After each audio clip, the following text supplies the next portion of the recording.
Assalamualaikum warahmatullahi wabarakatuh. Halo semuanya.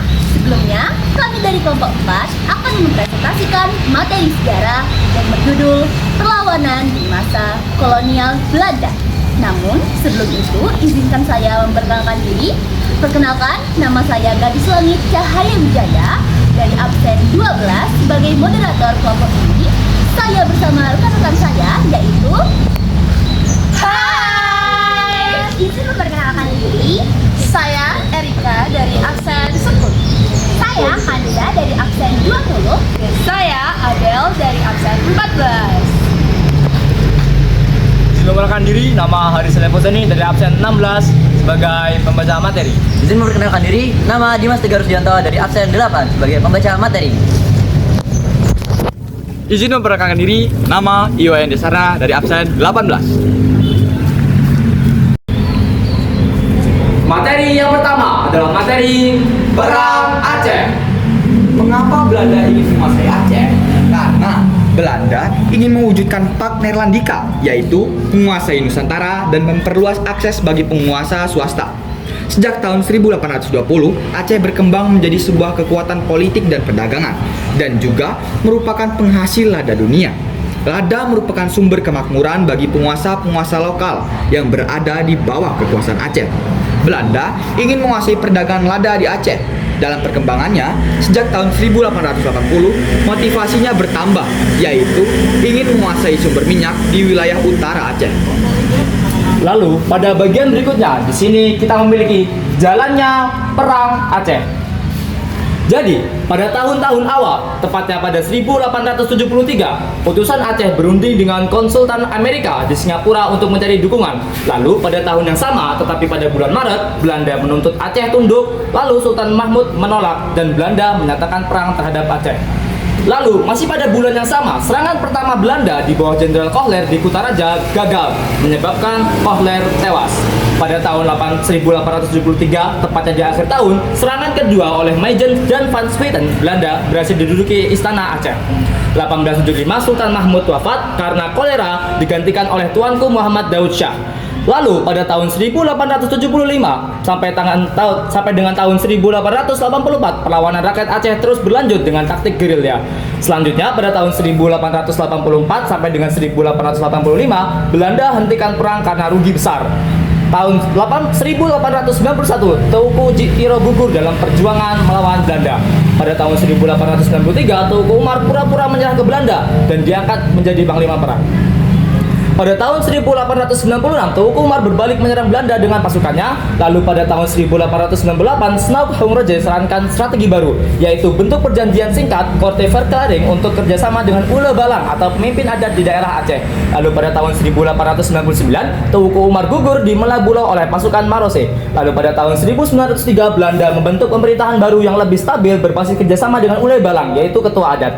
Sultan Muhammad Daud Shah menyerah tetapi tetap mendukung gerilyawan. Perlawanan yang sama juga dilakukan oleh Cut Nyak Dien. Lalu pada tahun berikutnya 1905, Cut Nyak Dien ditangkap dan diasingkan ke Sumedang.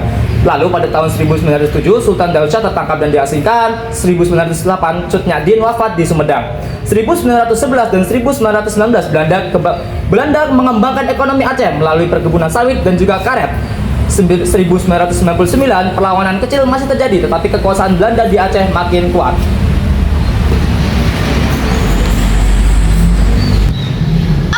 Jadi materi kedua yang akan kita sampaikan yaitu Perang Sisingamangaraja 12. Latar belakang terjadinya Perang Sisingamangaraja 12 adalah akibat dari Perang Badri.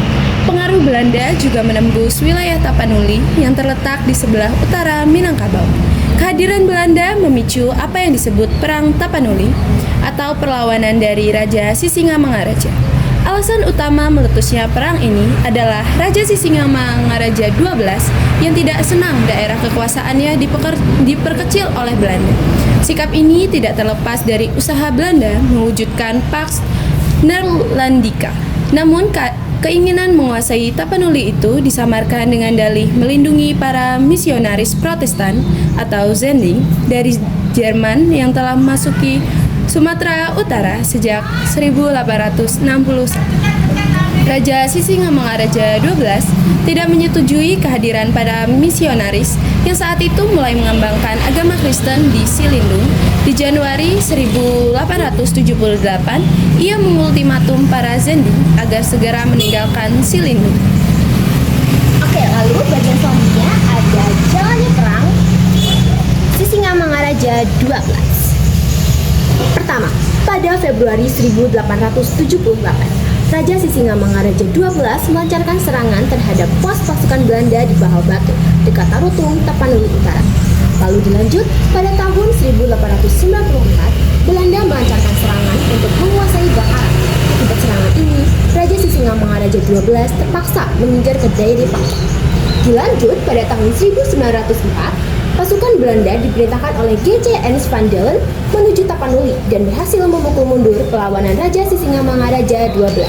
Lalu, di tahun 1907, pasukan Gerajepan Belanda atau bisa disebut Marsose berhasil menangkap Boru Sagala, istri Sisingamangaraja XII serta 2 orang anaknya.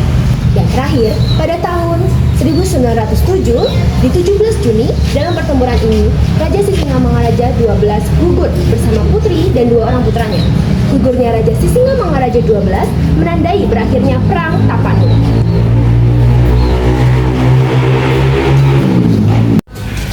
Materi yang ketiga adalah Perang Bali. Perang ini dipicu oleh kegigihan Raja Bali untuk mempertahankan apa yang disebut hak tawan karang. Apa itu hak tawan karang? Hak tawan karang yaitu hak kerajaan Bali untuk merampas kapal asing yang terdampar di wilayah mereka. Belanda menganggap hak ini sebagai tindakan pembajakan dan menuntut agar dihapus. Namun, para Raja Bali menolak karena menganggapnya sebagai bagian dari hukum adat. Baik, yang selanjutnya adalah jalannya Perang Bali. Pada tahun 1839, Belanda meminta kepada semua raja di Bali untuk menghapus hak itu. Pada tahun 1844, Raja Buleleng Gusti Ngurah Made Karangasem merampas kapal Belanda secara kebetulan terdampar di pantai Buleleng. Pada tahun 1846, Belanda menyerang Buleleng. Karena kalah persenjataan, pasukan kerajaan Buleleng yang dipimpin Gusti Ketut Jelantik tidak mampu menahan serangan Belanda. Pasukan Buleleng ditarik mundur ke Jagaraga, utara Singaraja, ibu kota kerajaan Buleleng. Jelantik kemudian membangun persekutuan dengan kerajaan-kerajaan lain seperti Karangasem, Klungkung, Mengwi, dan Gianyar. Pasukan gabungan dari kerajaan-kerajaan Bali menyerang pos-pos Belanda di wilayah kerajaan tersebut serta menawan sardadunya. Pada tahun 1848, Belanda mengirimkan kembali tentaranya dan menuntut raja-raja Bali membebaskan para sardadunya yang ditawan. Pada tahun 1849, Belanda mengirimkan pasukan dengan jumlah yang lebih besar daripada sebelumnya. Kota Singaraja diserang dan dalam waktu singkat pusat kota dikuasai Belanda. Belanda kemudian menyerang Jagaraga. Karena kalah persenjataan, Belanda berhasil menguasai Jagaraga. Raja Buleleng dengan Gusti Ketut Jelantik kemudian mundur ke Karangasem. Namun akhirnya mereka ditangkap dan terbunuh di sana. Selanjutnya, Belanda menaklukkan Karangasem dan Klungkung.